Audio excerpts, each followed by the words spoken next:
প্রধানমন্ত্রীর সঙ্গে world economic ফোরামের প্রেসিডেন্টের সাক্ষাৎ।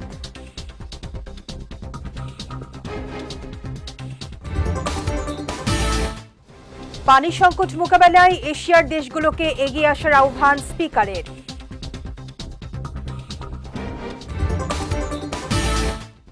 এবং বিরোধী দলীয় নেতার সঙ্গে সুইজারল্যান্ডের রাষ্ট্রদূতের সৌজন্য সাক্ষাৎ।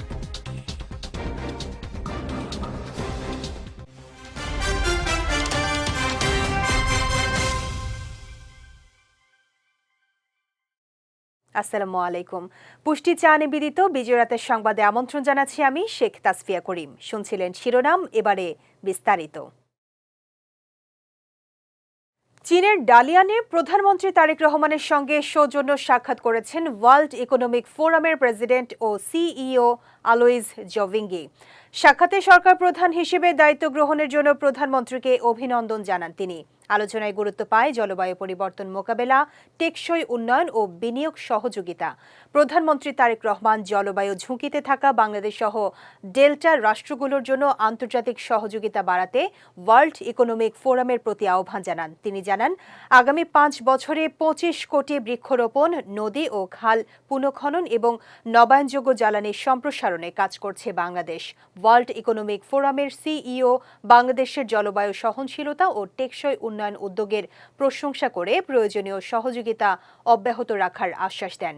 এ সময় প্রধানমন্ত্রীকে সুইজারল্যান্ডের ডাভোসে অনুষ্ঠিতব্য ওয়ার্ল্ড ইকোনমিক ফোরামের বার্ষিক সম্মেলনে অংশগ্রহণের আমন্ত্রণ জানান তিনি।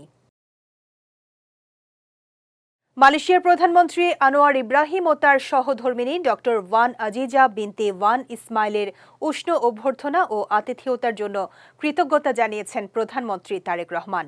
মঙ্গলবার সামাজিক যোগাযোগ মাধ্যমে দেয়া এক পোস্টে তিনি বলেন, মালয়েশিয়া সরকারের বন্ধুত্বপূর্ণ আচরণ ও শুভেচ্ছায় তিনি এবং তার স্ত্রী ডক্টর জুবাইদা রহমান গভীরভাবে মুগ্ধ।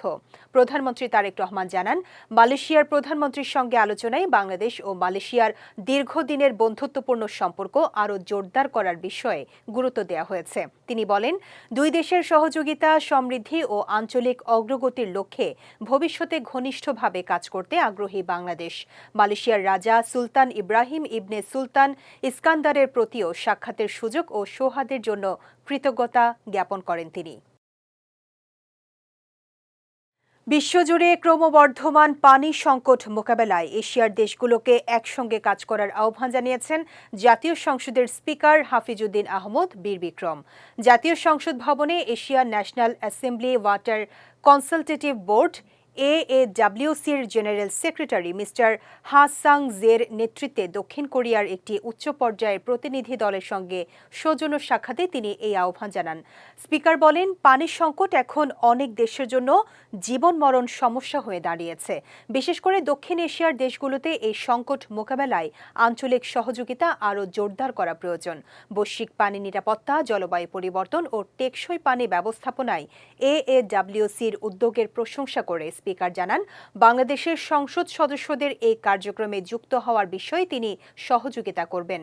2026 সালে লাওসে অনুষ্ঠিতব্য AAWC'র বার্ষিক সম্মেলনে বাংলাদেশের অংশগ্রহণের বিষয়েও তিনি আশ্বাস দেন। সাক্ষাতে দক্ষিণ কোরিয়ার রাষ্ট্রদূত মিস্টার কিম জি জুন এবং জাতীয় সংসদ সচিবালয়ের সচিব ব্যারিস্টার মোহাম্মদ গোলাম সরওয়ার ভুইয়া উপস্থিত ছিলেন।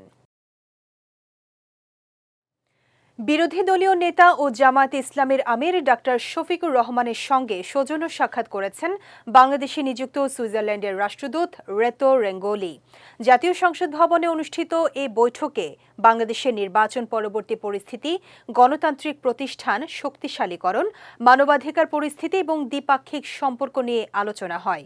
বৈঠকে বাংলাদেশে সুইজারল্যান্ডের বিনিয়োগ বাড়ানোর সম্ভাবনা এবং ভবিষ্যতে সহযোগিতা আরও জোরদারের বিষয়ে আশাবাদ ব্যক্ত করা হয়। রোহিঙ্গা সংকট মোকাবেলা, স্থিতিশীল পরিবেশ নিশ্চিতকরণ এবং সরকার, রাজনৈতিক দল ও নাগরিক সমাজের ইতিবাচক ভূমিকার গুরুত্ব নিয়েও আলোচনা করেন তারা। এ সময় বিরোধী দলীয় নেতা গ্রিন এনার্জি, বাণিজ্য সম্প্রসারণ সহ বিভিন্ন ক্ষেত্রে সুইজারল্যান্ডের সহযোগিতা বাড়ানোর আহ্বান জানান। মালয়েশিয়ার শ্রমবাজার আবারও বাংলাদেশের কর্মীদের জন্য উন্মুক্ত হওয়ার সম্ভাবনা তৈরি হয়েছে। বাংলাদেশ থেকে কর্মী নিতে আগ্রহ প্রকাশ করেছে মালয়েশিয়া সরকার। এমন তথ্য জানিয়েছেন প্রধানমন্ত্রীর উপদেষ্টা ডাক্তার জাহিদুর রহমান। সচিবালয়ে সরকারি কার্যক্রমের অগ্রগতি নিয়ে ব্রিফিংয়ে তিনি জানান, মালয়েশিয়ার সঙ্গে শ্রমবাজার চালুর বিষয়ে আলোচনা এগোচ্ছে। পাশাপাশি দক্ষিণ পূর্ব এশিয়ার আঞ্চলিক জোট আসিয়ানের সঙ্গে সম্পৃক্ততা বাড়াতে এবং মালয়েশিয়ার সহযোগিতা নিতে কাজ করছে সরকার। তিনি আরও জানান, গণমাধ্যম খাতে স্বচ্ছতা ও জবাবদিহিতা নিশ্চিত করতে একটি মিডিয়া কমিশন গঠনের নীতিগত সিদ্ধান্ত নিয়েছে সরকার। আওয়ামী লীগের রাজনৈতিক কার্যক্রম প্রসঙ্গে উপদেষ্টা বলেন, দলটির ভবিষ্যৎ নিয়ে সিদ্ধান্ত হবে আদালতের মাধ্যমে। আলোচনা হয়েছে এবং সেই আলোচনা আমাদের যে বিবৃতি আছে সেখানে আছে এবং আমরা আশা করি, আমি বলেছি যে এরকম আন্তরিকতা এবং আগ্রহ মালয়েশিয়ার প্রধানমন্ত্রীর দিক থেকে আমরা দেখতে পেয়েছি, সেটা হবে। আর একটা কথা একটু বলে রাখা ভালো, অতীতে শ্রমবাজার বারবার হওয়ার পরও আমাদের দিক থেকে কিছু সমস্যার কারণে আবার বন্ধ হয়েছে। আমরা আশা করি এই সরকার সেই জিনিসগুলো কাটিয়ে উঠছে, সুতরাং আমরা আশা করতে পারি, আমরা আশা করি যেটা হবে। পবিত্র আশুরা উপলক্ষে 4 স্তরে নিরাপত্তা ব্যবস্থা নেওয়া হয়েছে। কোনো ধরনের নিরাপত্তা ঝুঁকি নেই বলে জানিয়েছেন ডিএমপি কমিশনার মসলিউদ্দিন আহমেদ। মঙ্গলবার রাজধানীর হোসনি দালান এলাকায় এক সংবাদ সম্মেলনে তিনি এ কথা জানান। ডিএমপি কমিশনার জানান, তাজিয়া মিছিলে কোনো ধরনের ধারালো অস্ত্র বহন করা যাবে না। শুধু ধারালো অস্ত্রই নয়, আতশবাজি, পটকা, বিস্ফোরক কিংবা দাহ্য পদার্থ ব্যবহারও নিষিদ্ধ করা হয়েছে। নিষেধাজ্ঞা বাস্তবায়নে রাজধানীর গুরুত্বপূর্ণ পয়েন্টে বিশেষ চেকপোস্ট বসানো হবে এবং মিছিলের বিভিন্ন প্রবেশপথে তল্লাশি চালানো হবে। তিনি আরও জানান, সন্দেহজনক বস্তু বা ব্যক্তির বিষয়ে তাৎক্ষণিক ব্যবস্থা নিতে আইনশৃঙ্খলা বাহিনী প্রস্তুত থাকবে। তাজিয়া মিছিল সহ ধর্মীয় অনুষ্ঠানসমূহের নিরাপত্তা ও শৃঙ্খলা রক্ষায় 4 স্তর বিশিষ্ট সুদৃঢ় নিরাপত্তা বলয় তৈরি করা হয়েছে। প্রতিটি তাজিয়া মিছিল ও প্রধান প্রধান সমাবেশস্থলকে কেন্দ্র করে আমরা ব্যারিকেড, পিকেট, লাইনিং এবং রুফটপ ডিউটি মোতায়েন করেছি। হোসাইনি দালান, ইমামবাড়া সহ অত্যন্ত গুরুত্বপূর্ণ এবং সংবেদনশীল ইমামবাড়া ও সমাবেশ স্থানগুলোকে ড্রোন ক্যামেরা ও সিসিটিভি ক্যামেরার মাধ্যমে সার্বক্ষণিক পর্যবেক্ষণ করা হচ্ছে। যে কোনো ধরনের নাশকতা ও অপ্রীতিকর ঘটনা এড়াতে ঢাকা মেট্রোপলিটন পুলিশের বিশেষায়িত unit, special branch, RAB, CTTC এবং ডগ স্কোয়াড ও বোম ডিসপোজাল টিম দ্বারা প্রতিটি ভেন্যু ও রুট সুইপিং বা তল্লাশি করা হয়েছে।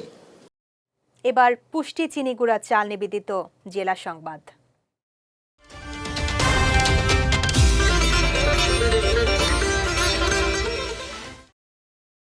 নাটোরের লালপুরে সাজিদ জুট মিলে ডাকাতির ঘটনায় সংঘবদ্ধ ডাকাত চক্রের 6 সদস্যকে গ্রেফতার করেছে পুলিশ। এ সময় ডাকাতির কাজে ব্যবহৃত পিকআপ, ব্যাটারি চালিত ভ্যান সহ চুরি হয়ে যাওয়া মালামালের একটি অংশ উদ্ধার করা হয়েছে।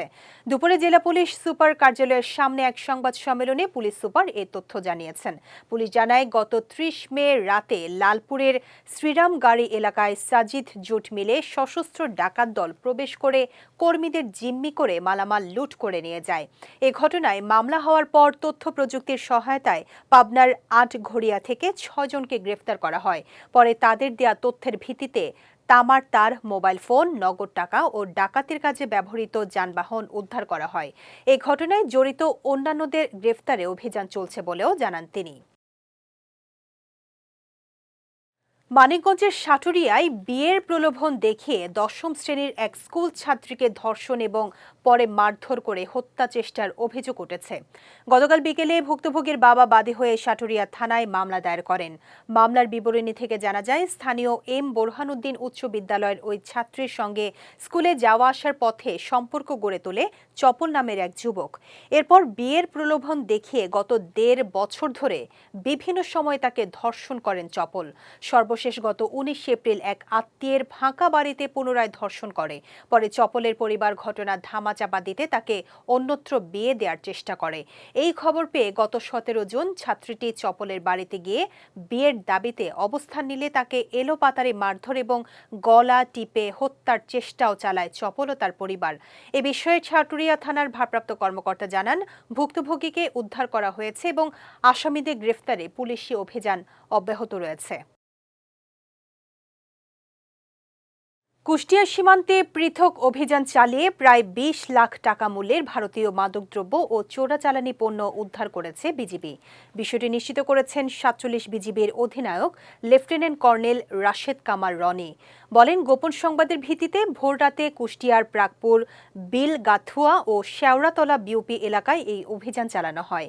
অভিযানকালে মালিকবিহীন অবস্থায় ডেক্সামেথাসোন ট্যাবলেট, সিপ্রেহেটেপটারিন ট্যাবলেট, ভারতীয় বিড়ি ও মদ উদ্ধার করা হয়। উদ্ধারকৃত এসব পণ্যের আনুমানিক মূল্য ১৯,৮৬,৯৫০ টাকা। উদ্ধারকৃত মালামাল আইনগত প্রক্রিয়ার মাধ্যমে সংশ্লিষ্ট দপ্তরে জমা দেওয়া হয়েছে। সীমান্তে চোরাচালান প্রতিরোধে এই ধরনের অভিযান অব্যাহত রয়েছে বলেও জানান তিনি। এবার পুষ্টি নিবেদিত আন্তর্জাতিক প্রসঙ্গ।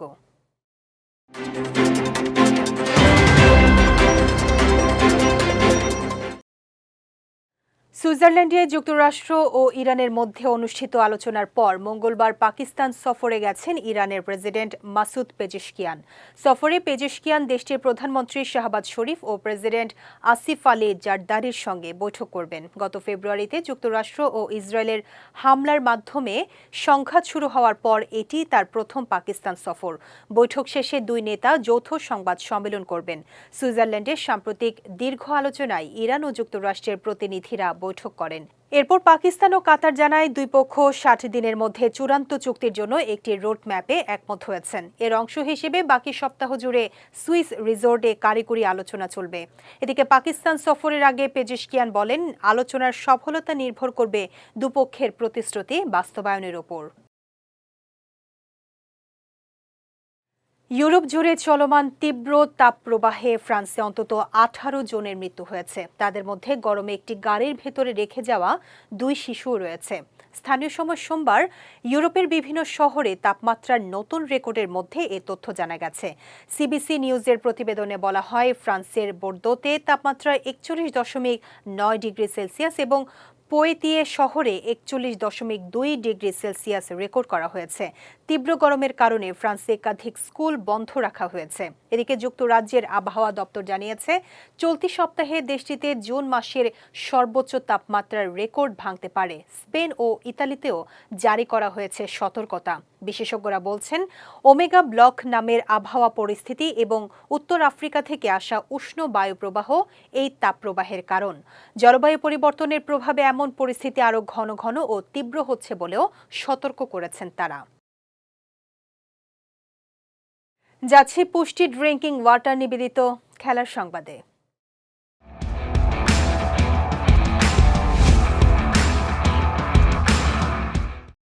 আন্তর্জাতিক ক্রিকেট কাউন্সিল আইসিসির মে মাসের সেরা পুরুষ ক্রিকেটার নির্বাচিত হয়েছেন বাংলাদেশের অভিজ্ঞ ব্যাটার মুশফিকুর রহিম।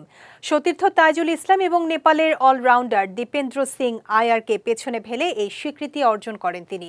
ক্যারিয়ারে দ্বিতীয়বারের মতো আইসিসির মাসসেরা ক্রিকেটারের পুরস্কার জিতলেন মুশফিক। এর আগে ২০২১ সালের মে মাসেও এই সম্মান পেয়েছিলেন তিনি। পাকিস্তানের বিপক্ষে ঐতিহাসিক টেস্ট সিরিজ জয়ে গুরুত্বপূর্ণ অবদান রাখার স্বীকৃতি হিসেবে এই পুরস্কার পান বাংলাদেশের এই তারকা ক্রিকেটার। ২ ম্যাচের সিরিজে ৬৩.২৫ গড়ে ২৩৫ রান করেন মুশফিক। সেই পারফরমেন্সে প্রথমবারের মতো জেতেন সিরিজ সেরার পুরস্কারও। এর আগের মাসে আইসিসির প্লেয়ার অব দ্য মান্থ নির্বাচিত হয়েছিলেন বাংলাদেশের তরুণ পেসার নাহিদ রানা। ফলে টানা ২ মাস আইসিসির মাসসেরা ক্রিকেটারের পুরস্কার জিতলেন বাংলাদেশের ২ ক্রিকেটার। ব্রাজিলের অভিজ্ঞ ডিফেন্ডার থিয়াগো সিলভা আবারও ফিরেছেন নিজের পুরনো ক্লাব ফ্লুমিনেন্সেতে। স্থানীয় সময় সোমবার আনুষ্ঠানিকভাবে তার ফেরার ঘোষণা দিয়েছে ব্রাজিলের ক্লাবটি। নতুন চুক্তি অনুযায়ী ২০২৬ সালের শেষ পর্যন্ত ফ্লুমিনেন্সের জার্সিতে খেলবেন ৪১ বছর বয়সী এই তারকা।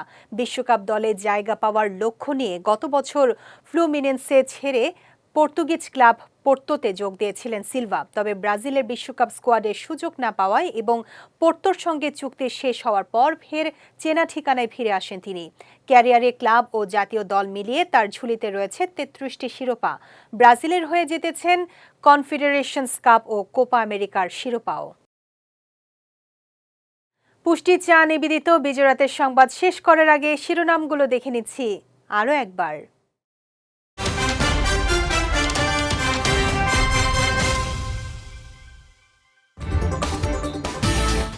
প্রধানমন্ত্রীর সঙ্গে ওয়ার্ল্ড ইকোনমিক ফোরামের প্রেসিডেন্টের সাক্ষাৎ।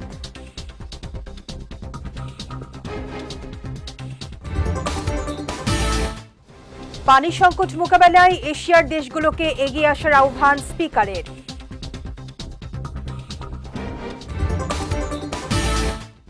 এবং বিরোধী দলীয় নেতার সঙ্গে সুইজারল্যান্ডের রাষ্ট্রদূতের সৌজন্য সাক্ষাৎ।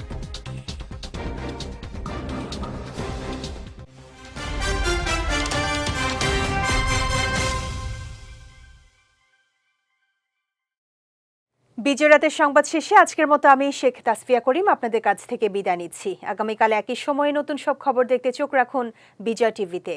এছাড়া আজকের বিজয় রাতের সংবাদের ভিডিও দেখতে পারেন আমাদের ইউটিউব এবং ফেসবুক পেজে। আমাদের ইউটিউব হলো youtube.com/bijaytvofficial এবং আমাদের ফেসবুক পেজ হলো facebook.com/bijaytvlimited। এতক্ষণ সঙ্গে থাকার জন্য ধন্যবাদ সবাইকে।